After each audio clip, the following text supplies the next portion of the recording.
إلى حضرة النبي صلى الله عليه وسلم وآله الكرام أصحاب النظام شؤون الله لهم الفاتحة. أعوذ بالله من الشيطان الرجيم. بسم الله الرحمن الرحيم. الحمد لله رب العالمين الرحمن الرحيم مالك يوم الدين. إياك نعبد وإياك نستعين. اهدنا الصراط المستقيم صراط الذين أنعمت عليهم غير المغضوب عليهم ولا الضالين آمين. أعوذ بالله من الشيطان الرجيم. بسم الله الرحمن الرحيم.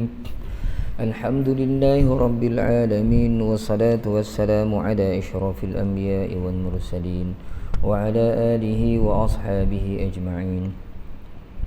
اللهم يا عليم علمنا من علمك ما ترضى به عنا ولا تؤاخذنا بما تعلمه منا.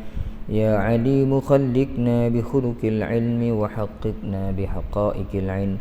رب اشرح لنا صدورنا ويسر لنا أمورنا واحلل عقدة من ألسنتنا يفقه أقوالنا والحمد لله رب العالمين.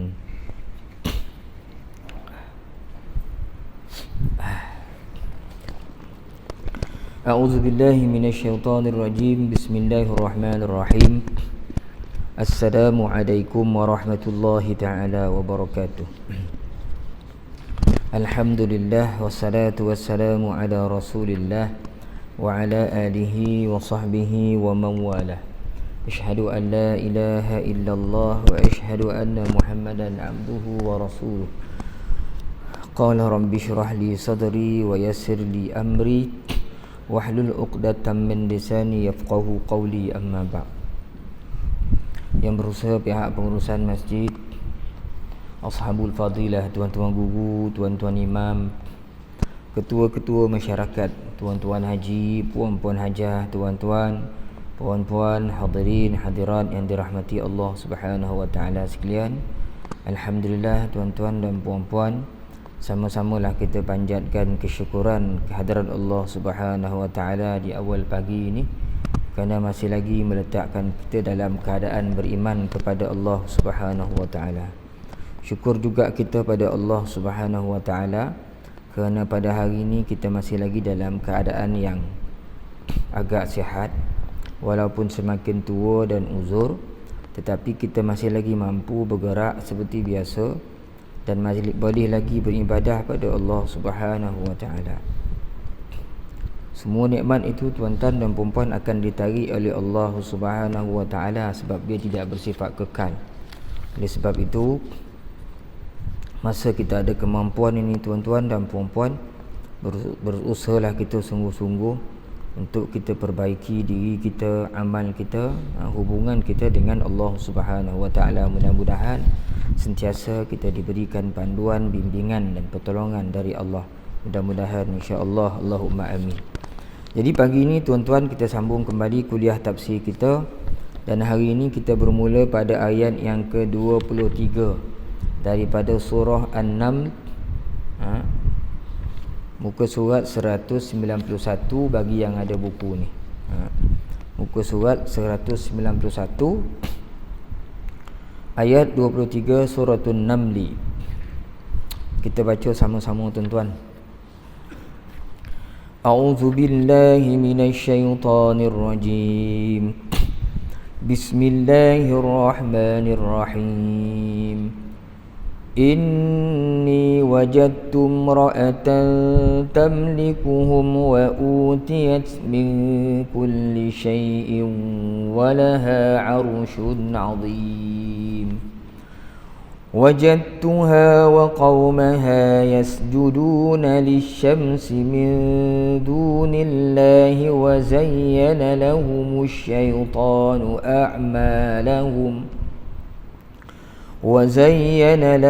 الشيطان أعمالهم فصدهم عن السبيل فهم لا يهتدون.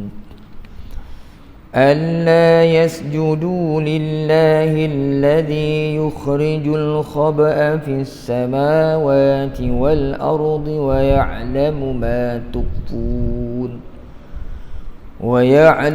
ما تخفون وما تعلنون الله لا إله إلا هو رب العرش العظيم سبحان الله الحمد لله لا إله إلا الله ولا حول ولا قوة إلا بالله قال سننظر أصدقت أم كنت من الكاذبين اذهب بكتابي هذا فألقه إليهم ثم تول عنهم فانظر ماذا يرجعون قالت يا أيها الملأ إني ألقي إلي كتاب كريم إنه من سليمان وإنه بسم الله الرحمن الرحيم ألا تعلوا علي وأتوني مسلمين صدق الله العظيم الله Inni nun bersabdu, semua nun yang bersabdu hukumnya wajibul gunnah tuan-tuan, kena baca dua harakat. Dua harakat. Inni wajadtu. Dal tu memang mati, tetapi di hadapan dal tu ada huruf ta. Atas ta tu ada diletakkan sabdu, tanda sabdu. Ini menunjukkan bahawasanya dal tu akan hilang sifat qalqalahnya sebab dah diidghamkan dalam ta tu. Jadi kita tak baca wajadtu jadi payah sebab ta dengan dal ni di satu makhraj, di satu tempat perlu ta dengan dal hujung lidah. Ta dengan dal di hujung lidah. To dal ta. Tiga ni semua tempat makhraj keluar dia. Jadi payah nak meraihkan bila dua huruf yang sama pada makhraj yang sama. Duduk dua huruf yang pada makhraj yang sama duduk dalam satu perkataan. Jadi susah. Baik itu diidghamkan. Wajadtu mana tak adalah bunyi qalqalah itu. Wajadtum ra'atan. Mim mati bertemu dengan ra. Ini dah banyak kali kita sebutkan, semua huruf mim yang mati apabila ada tanda mati di atasnya maka kita baca tanpa dengung, atau dari segi hukumnya ini adalah izhar syafawi, kita baca tanpa dengung, jelas dan nyata. Wajadtum ra'atan tamlikuhum. Baris dua di atas huruf ta bertemu dengan huruf ta berbaris atas. Ini hukumnya ikhfa hakiki, kita baca dengan dengung qadar dua harakat. Bagi yang tak berapa mahir tajwid, cukuplah kaedah penulisan Resam Osmani ini memberi kefahaman kepada kita. Semua baris dua di atas dan baris dua di bawah, kalau tidak selari baris duanya macam pada ta ni tidak selari, maka itu tanda dengung. Wajadtum ra'atan. Senang cakap tuan-tuan, bila dengung di dalam Quran ni melibatkan bagi tanwin atau nun atau mim, kebanyakannya semuanya dengung tu akan ada kaitan dengan huruf depannya. Sebab ikhfa dengan idgham kan, iklab. Semua ni dia takkan bunyi dengung nun semata. Maksud saya dia takkan bunyi wajadtum ra'atan tamlikuhum. Contoh nun mati temu dengan ya, man yasha. Dia takkan bunyi man yasha. Dia akan ada kaitan dengan huruf berikut. Itu senang nak fahamlah bagi yang tak berapa mahir tajwid. Yang orang tahu tajwid, dia tahu oh ni dengung, ni idgham, ni masukkan nun mati dalam huruf idgham. Ini sembunyikannya, bunyi sikit-sikit je, ni ikhfa. Ni iklab, ada 3 syarat iklab tu. Itu orang yang mahir. Yang tak berapa mahir cukuplah. Untuk kita orang awam ni, saya beritahu, biasanya dengung-dengung ni dia jarang bunyi nun semata, kecuali wajibul gunnah. Inni, memang itu memang dengung dia lah. Di sini wajadtum mara'atan, nun sembunyikan dalam ta sebab ikhfa. Tamlikuhum sama dengan hukum wajadtum mara'atan. Bezanya mim mati bertemu dengan lam. Sebelum tu mim mati bertemu dengan ra. Izhar syafawi, tak dengung. Tamlikuhum wa pun sama dengan wajadtum mara'atan dengan tam. Hum wa ni, tiga-tiga ni adalah izhar syafawi. Wa utiyat min kulli syai'in, nun mati bertemu dengan kaf, ini ikhfa hakiki, sembunyikan bunyi nun ke dalam huruf kaf, yang ini ikhfakan, kemudian dengungkan min, dia tak bunyi min, min kulli syai'in walaha, bagi dua di bawah pada huruf hamzah bertemu dengan waw. Idgham ma'al gunnah, ada 4 huruf, ya, waw, mim, nun. Yang ini idgham. Jadi hukum dalam nun mati dan tanwin ni dengung 3 ya, ikhfa, idgham, lagi iqlab. Ikhfa ikhfa, iqlab, idgham, tiga-tiga ni tak ada bunyi nun, semua bunyi huruf yang berikutnya. Syai'in walaha, tengok dia tak bunyi syai'in walaha, sebab idgham maksudnya masukkan bunyi nun mati dan tanwin itu ke dalam huruf waw, dengung 2 harakat. Syai'in walaha aur, jangan baca ar, sebab ra mati sebelumnya bagi atas, dia mesti dibaca dengan tafkhimur ra, tebal. Aur, bukan ar. Arushun azim, baris depan dua, dia baris 2 di depan pada huruf shin. Bagi 2 depan tu, dia 69 kan, tu tanda tak dengung.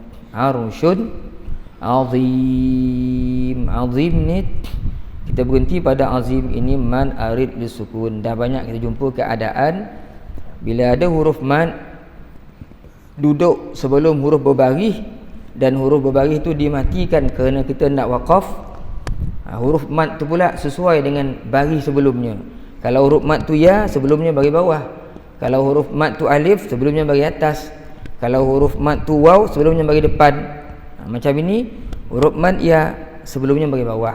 Kenalah ya dengan bagi bawah tu. Depannya huruf mim yang akan kita matikan kerana waqaf. Jadi bentuk macam ini adalah man arid lisukun. Kita boleh baca 2 harakat, kita boleh baca 4 harakat, dan kita boleh baca 6 harakat. Maka tuan-tuan jadilah bacaannya lebih kurang bunyi dia. A'udzubillahi minasyaitonirrajim. Inni wajadtum ra'atan tamlikuhum wa utiyat min kulli syai' وَأُوتِيَتْ مِنْ كُلِّ شَيْءٍ وَلَهَا عَرْشٌ عَظِيمٌ. Sadaqallahul azim. Minta maaf Tuhan, tokak sakit Bismillahirrahmanirrahim. Nak kena usaha semua ni. Itu dari sudut ilmu tajwid ni tuan-tuan. Mari kita tengok sama-sama dari sudut tafsiran dia. Sesungguhnya saya berjumpa, jadi kita masih lagi bincangkan tentang cerita Nabi Allah Sulaiman dengan burung hudhud. Kita sorot balik apa yang berlaku minggu lepas yang kita bincangkan, di mana ayat sebelum ni menceritakan kemurkaan Nabi Sulaiman, marahnya Nabi Sulaiman kepada burung hudhud yang telah meninggalkan tugasnya.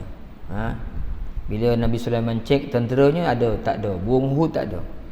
Maka berlakulah soal jawab. Nabi Sulaiman nakkan asbab kenapa tak ada. Maka ini jawapan burung hudhud ni. Sesungguhnya saya berjumpa seorang perempuan maharani yang memerintah mereka. dan dikurniakan segala sesuatu dan dia mempunyai singgasana yang besar. Ini jawab burung hudhud kepada Nabi Sulaiman yang kelihatan marah. Tanya, mana nak pergi, mana aku pergi tak ada. Kata burung hudhud, aku pergi terbang, aku nampak seorang raja perempuan, seorang maharani, dan dia ada kerajaan yang besar. Walaha arsyun azim. Jadi dalam tafsir Qurtubi, tuan-tuan, Al-Jami' li Ahkamil Quran, ada dua pandangan. Satu menyebutkan arsyun tu sebagai singgasana yang besar. Singgasana ni tempat dia bersemayam raja-raja dulu kan, dia naik atas tempat tinggi sikit lah. Itu kita panggil singgasana. Atau ada kerusi kan. Pandangan yang kedua mengatakan arsyun azim ni maksud dia kerajaan yang besar. Dan Imam Al-Qurtubi rahmatullah alaihi menyebutkan ayat ni lebih tepat dengan maksud pandangan yang pertama, iaitu singgah sana yang besar, bukan kerajaan yang besar. Dengan tidak dinafikan kerajaan tu pun membesar pun, tapi dalam skop ayat ni, dalam konteks ayat ni, arsyun di sini maksudnya singgah sana. Sebab di harapan tu nanti akan cerita Ifrit dengan manusia nak menunjukkan kekuatan, nak bawa angkat singgah sana yang besar tu ke hadapan Nabi Allah Sulaiman. Jadi lebih tepat kata Imam Qurtubi, arsyun tu ialah singgasana, tempat duduk, tempat bersemayamnya raja-raja bila nak bertemu dengan pengikut dia, anak buah dia, rakyat dia. Hudhud dalam katanya menyebut tentang perkara keduniaan. Disebut hal dunia lah. Kata dia ada sebuah negeri nama Sabak, diperintah oleh seorang maharani yang bernama Balqis bin Syarahil. Dia mewarisi tahta kerajaan ayahnya yang dahulunya juga telah menjadi maharaja dan sangat luas jajahan takluknya. Kalau dalam tafsir Qurtubi ni ada sebut ibu Balqis ni daripada keturunan jin. Ada keturunan Balqis ni, dan awan ni cantik lah, puteri Balqis ni. Dan dia mewarisi kerajaan besar daripada ayahnya yang dahulunya telah menjadi maharaja dan sangat luas jajahan takluknya. Wa utiyat min kulli syai'in walaha 'arsyun 'azim. Dan dikurniakan segala sesuatu dan dia mempunyai singgasana yang besar. Dia ada rakyat macam kita dah bincang sebelum ni, kerajaan yang cukup besar, dengan tentera yang ramai, pembesar-pembesar, ribuan orang pembesar dia.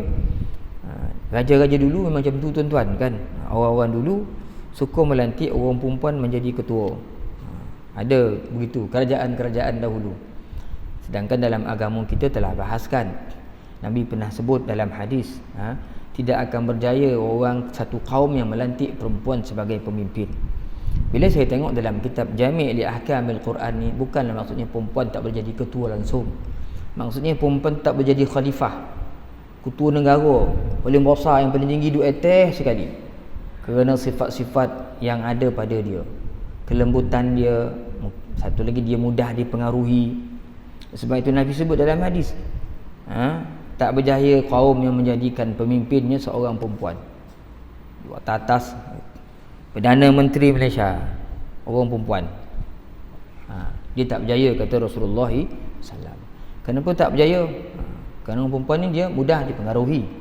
Kemudian dia ada sifat kelembutan dia itu, takut-takut sifat-sifat semua. Dia sifat tu satu kekuatan bagi perempuan sebenarnya, lembut, senang orang cakap. Tapi bila menjadi seorang ketua, dia mungkin boleh menjadi sebahagian daripada kelemahan ketua itu. Bila dia terlampau lembut benar, dah terpengaruh cakap orang, jadi akhirnya dia akan merosakkan pemerintahan, pentadbiran dia. Sebab tu Rasulullah sebut tak berjaya dia. Sebab tu ulama sebut dalam bahagian-bahagian yang kecil, bawah-bawah ni dia boleh lah pada tempat-tempat yang ada kemahiran. Dan ada juga hadis, ada riwayat hadis mengatakan Sayyidina Umar dulu pernah melantik seorang perempuan mengetuai satu pasar, dia jadi ketua. Disebut oleh Imam Al-Qurtubi dalam kitab Al-Jami' li Ahkamil Qurannya. Kata dia riwayat hadis itu batil, hadis itu tak betul. Dan ada juga yang mengatakan, Imam Ibn Jarir At-Tabari mengatakan boleh melantik perempuan jadi hakim, jadi ketua. Itu pun tak betul, kata Imam Al-Qurtubi rahmatullah alaih, yang tak tahu mana datang. Mungkin orang menggunakan nama Al-Imam Ibn Jarir At-Tabari rahmatullah alaih dan menggunakan nama Sayyidina Umar. kan. Dia ada ramai orang-orang musuh-musuh agama pada ketika itu yang nak merosakkan agama ini, merosakkan pengikutnya. Jadi perkataan-perkataan itu perlu dikaji, perlu dilihat. Sebab itulah hari ini tuan-tuan, kita kena mengikut pendapat kebanyakan ulama-ulama Islam. Di mana dia duduk, kat mana dia berkumpul, di mana dia bersatu, insya-Allah kita tidak akan sesat. Dan kita dilarang ikut pendapat seorang-seorang kerana dikhawatiri pendapat itu tak benar. Kerana akal dia seorang je. Berbeza dengan di satu tempat yang telah berhimpunnya ulama-ulama yang lama, yang diiktiraf keilmuannya, yang dikenali sifat dan kebaikannya, maka kita lebih selamat di sana tuan-tuan.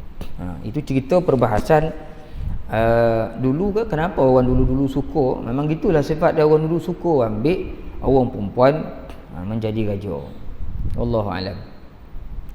Jadi Ratu Balqis ni telah dikurniakan oleh Allah kekayaan yang sangat besar, sangat banyak. Pentadbirannya pun teratur, angkatan perang dia besar dan banyak lagi kelengkapan kerajaan dia. Sebab dia hanya mewarisi kan sebelum tu ayah dia. Dan dia ada singgasana yang cukup besar. Saya tak nak baca dalam tafsir Qutubi, Ibnu Abbas sebut dia punya singgasana dia luas dia 80 hasta, 80 kali 40. Itu kerusi apa tu? Kat rumah kita kalau kerusi 80 40 tu dan duduk 3 orang tu. Ni nak cerita, kan raja dulu kan, kok raja hari ni pun singgasana sultan kita gedang mana pun naik sikit terpentas adalah bahasa beli kira berkaki lah. Ini singgasana dia tu ya. Nak naik tu 80 kali 40. Kata Ibnu Abbas. Lepas tu penuh dengan emas, yakut, berlian. Nak cerita besar kerajaan tu. Siap berkunci, singgasana nak naik berkunci besarnya singgasana tu menurut riwayat Ibnu Abbas. Jadi kalau nak angkat 5 orang macam angkat kerusi hari ni tak payah dah. Besar. 80 kali 40 hasta. Duduk semayam kat atas tu. Jadi dia singgasana, sebab tu disebutkan oleh Allah Taala kat sini memang singgasana dia besar. Berbanding singgasana ataupun kursi tempat bersemayam raja-raja yang ada pada ketika itu. Jadi dia memerintah. Di bawahnya banyak kerajaan-kerajaan lain yang bernaung di bawah kerajaan Maharani, Puteri Balqis ni. Jadi jelaslah nampak keagungan dia tu, kehebatan dia tu. Kerusi dia besar tu. Kan? Calon-calon raja tak boleh kursi macam tu lah. Macam kita hari ni juga kan. Kalau lalu orang memang milik dia, lalu bawa Rolls Royce, takkan dia tukang kebun pula, ataupun dia kerja apa tu, apa ni, buat apa, jual apa lagi, jual kerupuk dekat rumah. Takkan do kan, jarang lah macam tu, mestilah kerja besar-besar. Kan biasa macam tu lah. Tengok kenderaan tu, ni orang ni besar ni kan. Sebab tu jarang nak jumpa menteri besar naik kancil kan. Tak adalah menteri besar naik kancil. Dia naik Mercedes apa, tu tahulah ni menteri besar ni. Jadi tengok arsyun ni, Allah Taala ceritakan ni arash ni, nak beritahu memang kerjaan ni besar, memang hebat. Tapi dalam keadaan hebat ini ada lagi yang lebih hebat, iaitu Nabi Allah Sulaiman. Nak beritahu tu hebat Nabi Allah Sulaiman pun ada lagi hebat.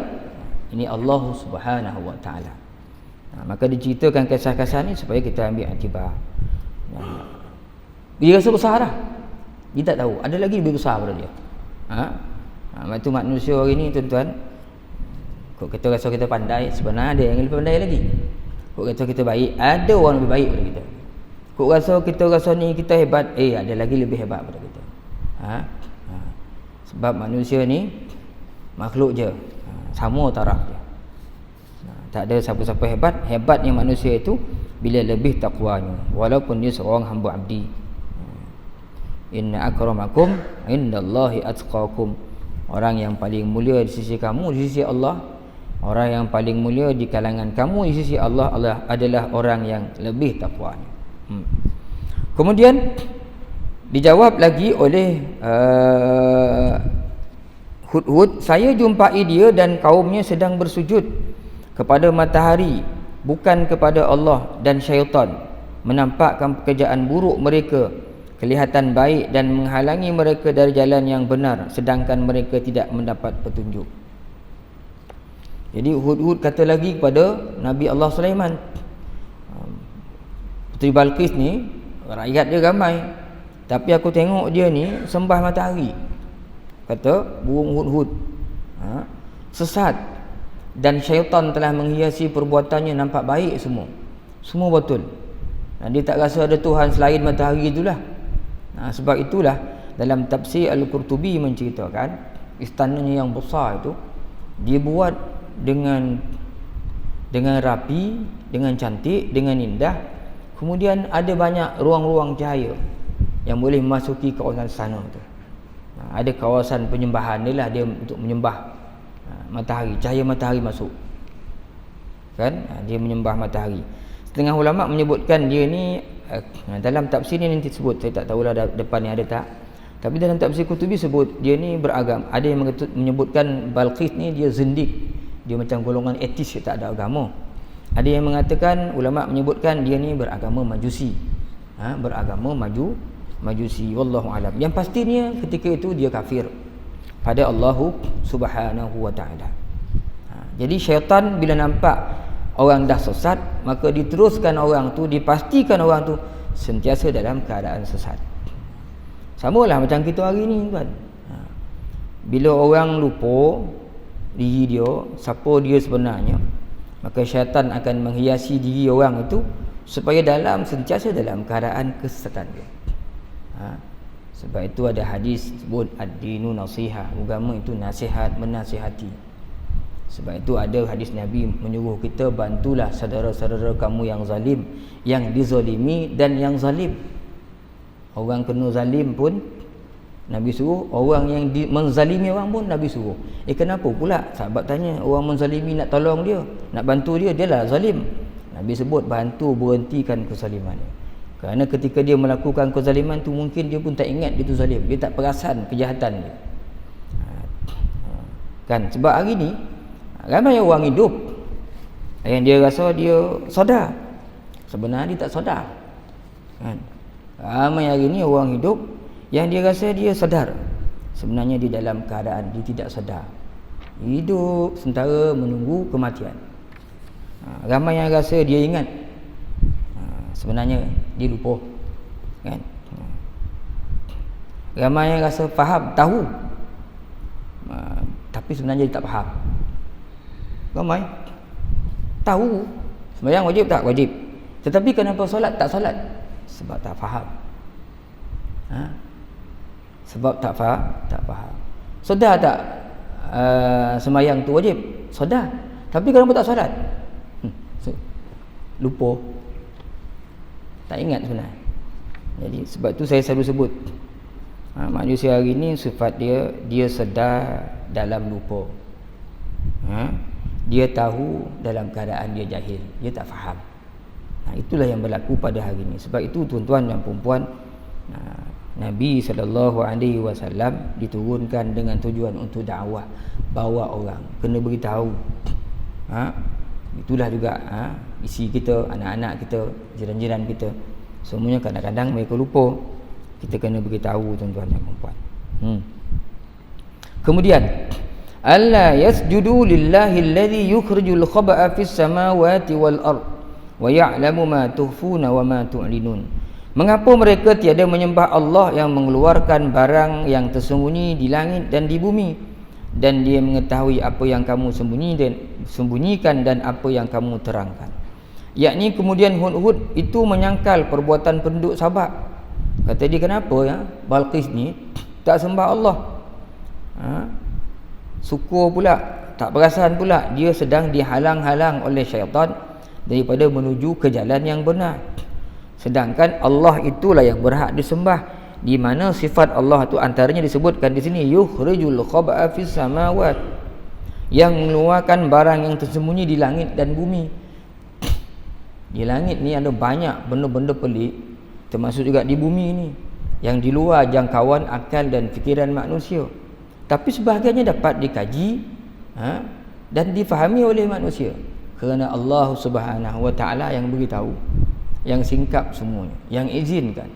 boleh saja Allah Subhanahu Wa Taala tutup rahsia-rahsia di langit ini, sehingga orang tak tahu apa ada pada langit ni, sehingga orang tak terfikir nak naik ke langit ni. Hari ini tidak begitu keadaannya. Orang buat roket, buat itu naik sampai jumpa atas benda-benda pelik. Jumpalah, tahulah perkataan meteor lah, buruj lah, bintang lah, tak apa-apa lagi. Semuanya kerana yukhrijul khaba'a fis samawat. Allah yang tunjukkan benda-benda yang tersembunyi di atas itu, tuan-tuan. Jumpa pula Pluto, jumpa pula Marikh, jumpa pula Zuhal, jumpa pula Mushtari, jumpa pula Utarid. Ini semua planet-planet yang mungkin kita tak jumpa, tapi akhirnya dijumpai oleh manusia. Tahu pula sini tak ada air, sini tak ada orang duduk, yang orang duduk bumi je.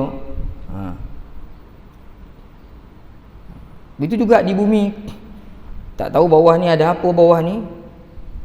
Tapi Allah Ta'ala timbulkan, keluar minyak, keluar besi, keluar macam-macam galian lagi. Bukan saja dalam bumi ni, hatta bumi yang diisi air dalam itu pun Tuhan tunjukkan. Dalam tu ada mutiara, menyolam kita dalam tu nak cari mutiara, Allah Ta'ala tunjuk semua. Ada permata, ada intan, semua manusia tahu semuanya. Orang gali-gali nak cari minyak, ingat dari gali atas bumi je sampai ke laut orang cari minyak ni. Tahu pula manusia dalam laut tu ada minyak, bukan atas bumi je. Kerana apa tu? Kerana semuanya adalah izin dari Allah Subhanahu Wa Taala. Dia yang mengeluarkan apa yang di langit, tersembunyi di langit dan bumi, dan dia mengetahui apa yang kamu sembunyikan dan apa yang kamu terangkan. Allah Ta'ala tahu apa yang berada dalam diri kita. Kemudian Allah itu tak ada Tuhan yang sebenarnya melainkan dialah Tuhan pengatur arasy yang besar. Disebut ayat berikutnya, Allah itu tak ada Tuhan yang sebenarnya. Allah Ta'ala menyucikan zatnya dengan menyebutkan Allah tidak ada Tuhan yang lebih agung, yang lebih hebat, yang lebih besar daripada Allah Subhanahu Wa Ta'ala. Bagi Allah Ta'ala tu arasy yang lebih besar, kerajaan yang lebih besar. Kalau sebelum tadi disebutkan Balqis ni ada singgasana yang disebutkan sampai rasa ada yang kata 40, 80, ada yang kata sampai 400 pun, 100 pun ada. Macam-macam pandangan lah. Imam Muqatil sebut lain, Ibnu Abbas sebut lain. Sampai yang paling kecil tu 40 kali 80 hasta. Ada singgasana yang menjadi pusat, tempat dia mengarahkan rakyat dia, tempat dia mengatur, mengurus pentadbirannya. Di situ dia bersemayam. Itu manusia. Kata Allah. Tapi Allah Rabbul Arsyil Azim. Kalau besar singgasana Balqis ni, Allah Ta'ala singgasana lagi besar, arasy dia lagi besar, pusat pentadbiran kan, segala-galanya. Arasy tu lebih besar daripada segala-galanya, besar daripada bumi ni lagi. Kalau Balqis rasa hebat, Allah Ta'ala kata aku lagi hebat, arasy aku lagi besar, lagi agung. Kata Allah Subhanahu Wa Ta'ala. Seluruh alam ini adalah memerlukan pengatur yang mahir untuk mentadbirkan urusannya. Jika tidak ada pentadbir, akan rosaklah alam ini dan menjadi kucak-kacir. Dengan demikian perlulah diadakan suatu pusat pemerintahan yang mana dari sana alam ini diarahkan pentadbirannya, dan pusat itulah yang dinamakan arasy atau singgasana. Kalaulah Ratu Balqis sebagai makhluk ada memiliki singgasana yang besar, itu belum seberapa, bahkan terlalu kecil jika dibandingkan dengan kebesaran arasy Tuhan. Jadi manusia kan dia ada pusat pentadbiran dia, kemudian ada orang yang mentadbir. Dia tak mesti, jangan ada tempat orang tak ada, tak jadi. Sebab tu Nabi pesan kan, bila kita berdua, lebih daripada berdua, maka lantiklah seorang ketua. Sehingga ada hadis, kalau kamu musafir masuk dalam sebuah negara tempat yang tak ada ketua, segeralah kamu keluar daripada tempat tu. Pasti kucak-kacir, tak ada orang mentadbir, tak ada orang merintah. Dia penting ada pusat pentadbiran, ada orang yang mentadbir, yang menguruskan. Dua-dua penting. Pusat pun penting, orang pun penting. Kalau ada pusat tak ada orang, tak jadi kerajaan tu. Ada pula orang, pusat dia teruk, tak nampak gah, macam kerajaan Pasir berdengung. Lepas Menteri Pasola membawa kekacauan, tinggallah Torang dengan raja inilah yang tinggal, dia kata kan. Habis kerajaan yang diruntuhkan oleh menteri pasola dia. Si baik ada ni, dia ada raja, ada kursi, ada seorang menteri je. Kan? Tak nampak gagah lah kerajaan tu. Tiang pun apa tak ada, istana tak ada, duduklah raja di padang pasir tu dengan kursi dengan seorang ngipih. Dia tak jadi kuat. Ni dua-duanya ni nak dibayangkan ni Allah Taala cerita besar kerajaan Balqis ni, tapi aku lagi besar kata dia. Kan? Kita pergi kerajaan besar-besar, tengok sana besar-besar, kita rasa lain macam. Sebab kita ni, jiwa kita ni mudah dipengaruhi.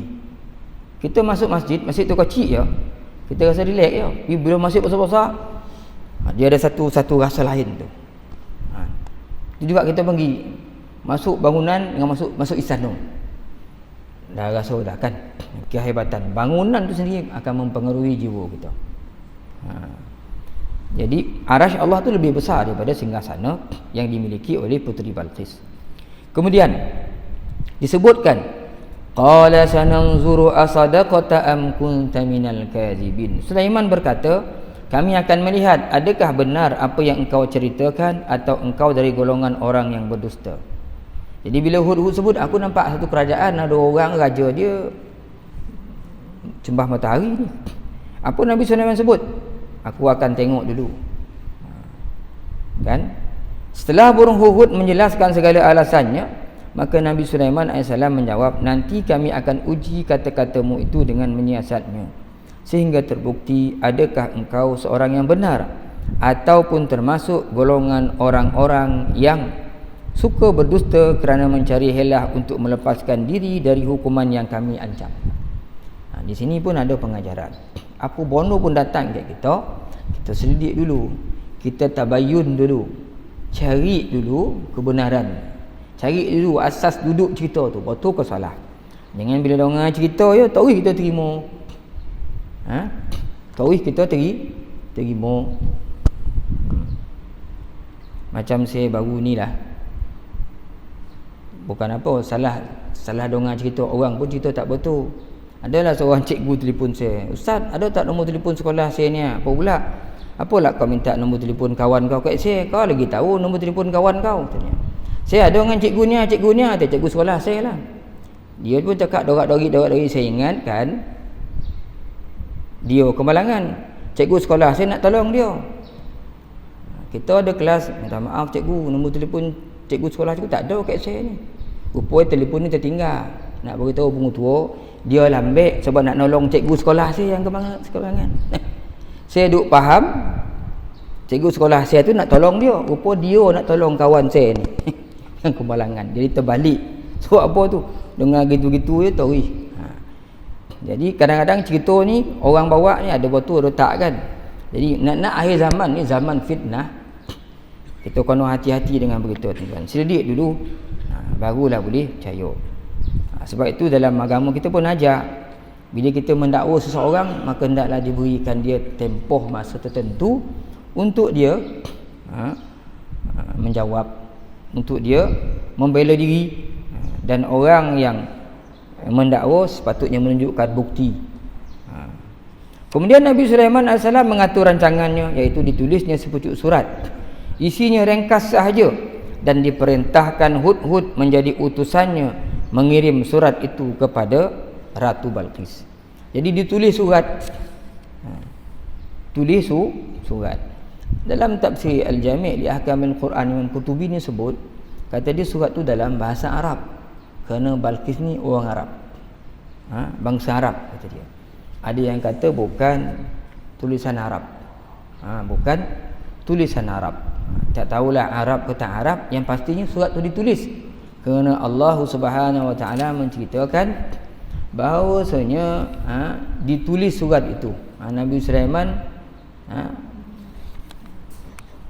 tulis surat itu nak dihantar kepada Ratu Balqis.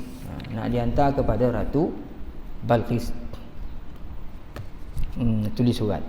Dan dalam tafsir Muni ini menyebutkan bahawasanya ayat ini menceritakan Nabi Sulaiman ni tulis surat. Tulis surat ni bukan tulis surat cinta ni, tapi surat ni surat dakwah. Dulu lagi menunjukkan, kata Dr. Wahbah Zuhaili dalam Tafsir Muni ni sebut, dia kata apa? Ini menunjukkan pemerintah, mana-mana kerajaan Islam yang memerintah, maka dia bertanggungjawab untuk menyampaikan dakwah ini kepada orang-orang bukan Islam, mengajak dia kepada agama Islam, menceritakan tentang kebaikan Islam. Ini kerja orang-orang yang memimpin, yang menjadi pemerintah. Siapa jadi ketua, tugas dakwah ni letak atas kepala dia. Kena beritahu orang bawah ni. Jangan kita hidup semata-mata untuk mencari keuntungan dunia. Sebab keuntungan itu dia akan akhirnya lenyap. Jadi sebab Allah Ta'ala utuskan Rasul daripada Adam alaihi salam sampai Muhammad sallallahu alaihi wasallam, bukan tujuannya untuk suruh cari kekayaan. Sebab itu Nabi bila ditawarkan kedudukan sebagai raja, isteri yang cantik, kerajaan yang besar, ada tawarkan nak bagi kekayaan emas sebagainya, Nabi tak terima. Bukan itu. Sebab Nabi faham, bukan itu sebab dia diutuskan atas muka bumi ini sebagai ketua, sebagai khalifah, memakmurkan dunia ini, bukan. Tapi tugas besar dia adalah untuk membawa orang supaya mentauhidkan Allah. Jadi kojo-kojo orang pemimpin, ketua besar ni, bawah dia tanggungan, kerja dia lah nak pastikan orang bawahannya dan orang berhampiran dengan dia, supaya disampaikan ajakan agama ni, dakwah ni. Sebab itu zaman Nabi pun menceritakan pada kita, Nabi menulis surat kepada Raja Kaisar, kepada Kisra, kepada pemimpin-pemimpin perintah-perintah sekitar kerajaan Nabi Muhammad sallallahu alaihi wasallam. Mesti sampai itu. Jadi bukan senang nak jadi ketua ni tuan-tuan. Kalau sekadar mencari keduniaan, senang ya. Nak ngumpulkan duit, nak ngumpul harta, senang jadi ketua ni. Tapi nak menanggung amanah sebagai ketua khalifah bukan satu kerja yang ringan. Kena dituntut memahami, ada banyak agama mestilah, kalau tak ada agama ni susahlah jadi susahlah jadi nanti nak memimpin macam mana, tak ada panduan. Jadi sebab itu disebutkan oleh Dr. Wahbah Zuhaili, maka kena kirim surat, kena sampaikan amanah ini kepada orang yang sepatutnya menerimanya. Itu orang-orang yang bukan Islam. Kemudian pergilah, kata Imam Qutubi, kata Nabi Sulaiman lagi sebutnya di sini, idhab bi kitabi haza, pergilah bawakan suratku ini dan jatuhkan kepada mereka, kemudian tinggalkan mereka dan perhatikan apa yang terjadi terpulang kepada mereka. Bawa surat ni kan, hantar. Katanya dalam tafsir ni, dalam muka surat 196 ni, surat tu ditulis oleh Nabi Allah Sulaiman. Dalamnya adalah isi dia, satu surat itu ditulis dengan Bismillahirrahmanirrahim.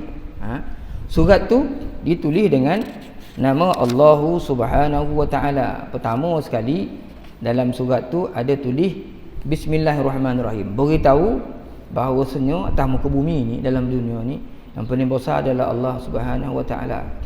Yang kedua isi surat tu larangan supaya jangan sombong, jangan menyombong.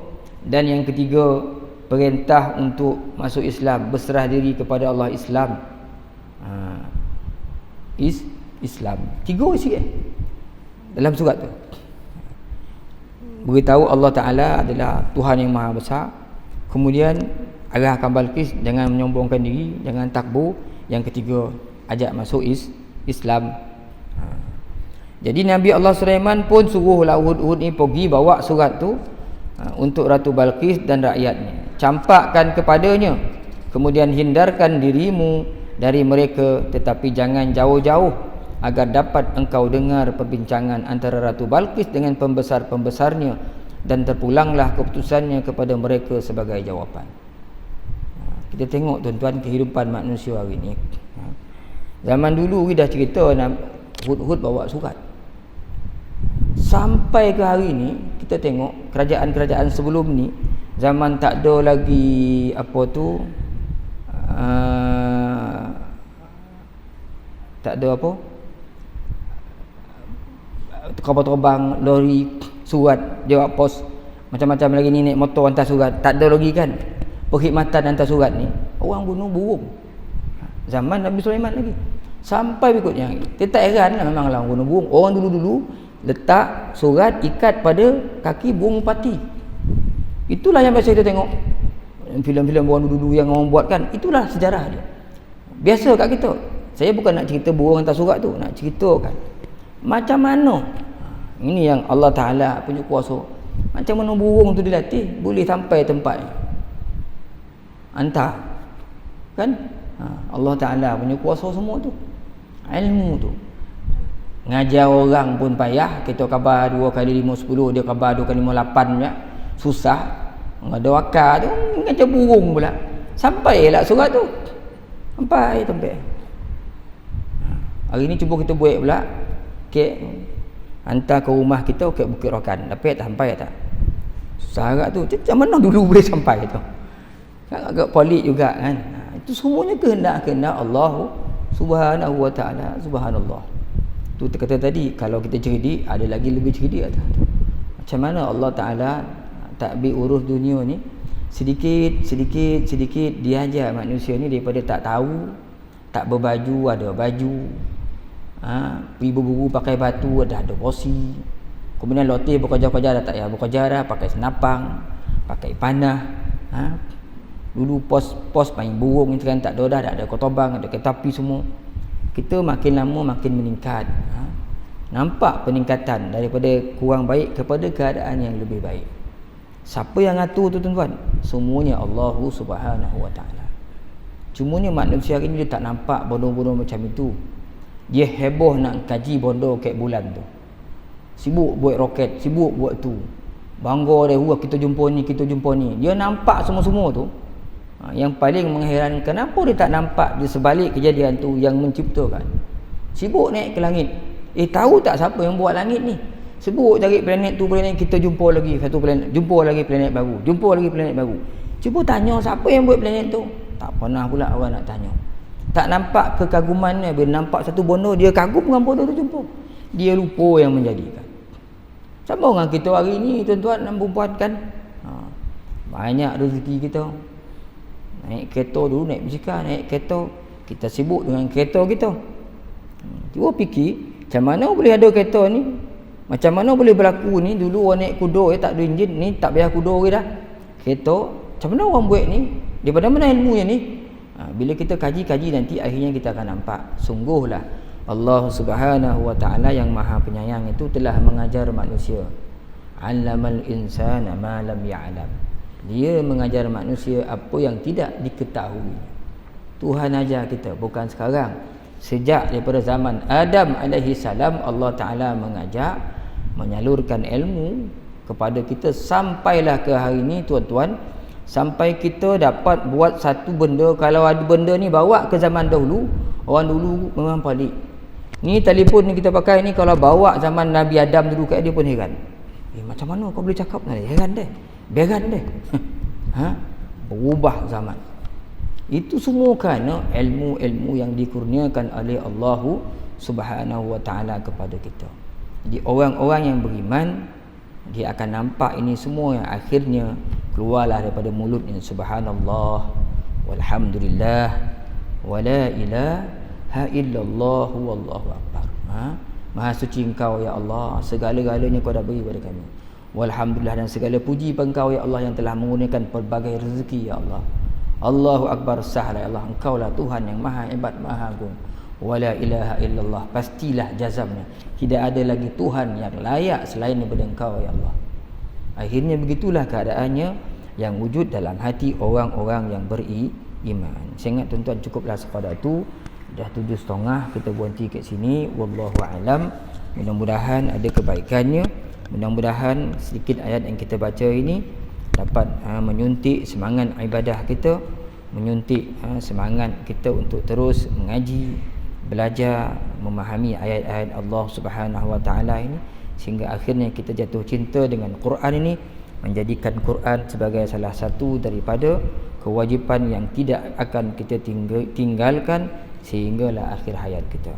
Wallahu alam sekadarnya tuan-tuan. Mohon ampun, mohon maaf kalau ada kasar bahasa. Qulu qauli hadza astaghfirullah li wa lakum. Assalamualaikum warahmatullahi taala wabarakatuh.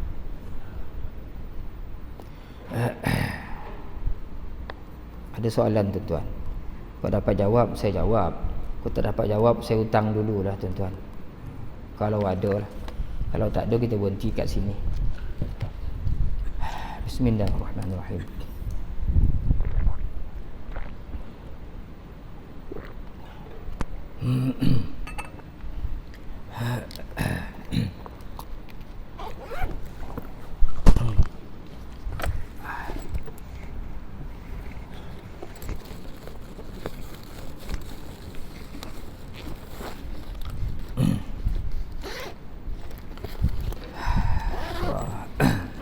أعوذ بالله من الشيطان الرجيم. بسم الله الرحمن الرحيم. الحمد لله رب العالمين، والصلاة والسلام على أشرف الأنبياء والمرسلين وعلى آله وأصحابه أجمعين. اللهم زدنا علما نافعا وارزقنا فهما. اللهم ارزقنا فهم النبيين وحفظ المرسلين برحمتك يا أرحم الراحمين. اللهم يا مقلب القلوب ثبت قلوبنا على دينك وعلى طاعتك. اللهم ارزق أولادنا بالنجاح في كل امتحانهم برحمتك يا أرحم الراحمين. اللهم زلل لهم صعوبة أمرهم وسهل عليهم مشقة دراستهم وارزقهم من الخير أكثر مما نطلب واصرف عنهم كل شر إنك على كل شيء قدير والحمد لله رب العالمين. تسبيح كفارة dan suratul As. Subhanakallah bihamdik asyhadu an la ilaha illa anta astaghfiruka wa atubu ilaik. Subhanakallah bihamdik asyhadu an la ilaha illa anta astaghfiruka wa atubu ilaik. Subhanakallah bihamdik asyhadu an la ilaha illa anta astaghfiruka wa atubu ilaik. Bismillahirrahmanirrahim. Wal 'ashr innal insana lafi khusr illa alladhina amanu wa 'amilus salihat wa tawasaw bil haqq wa tawasaw bis sabr. Wallahu a'lam bis shawab.